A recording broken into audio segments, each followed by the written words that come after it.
Hello everyone. Today we're going to talk about Python, random number generation. So first and foremost, let's go ahead and make a simple little program here. I'll go ahead and make a new file, and we'll go ahead and save it.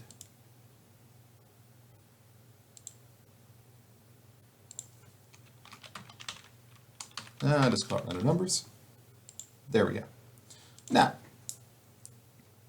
whenever we're dealing with random number generation, we need two things.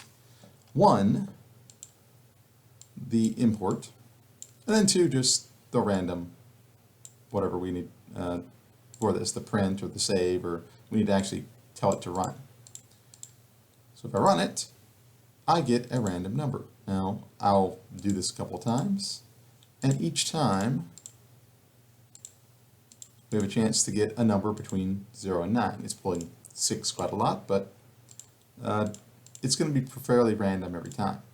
Now if I change the range, let's just go with 100. Now I have a greater chance to pick higher numbers here, so I probably have a greater variety. But there you go. This is the minimum, and this is the maximum. Now this right here is just simply printing the variables, meaning I can't really save it. I would probably want to actually have a variable to save it in. So I'll just call it random equals, and instead of printing it, I will just move this up here. And then we'll print the random.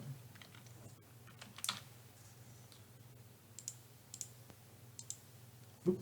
And now, whenever a random is done, it's going to be stored in this variable, and then I can print it, do whatever I want to do with it.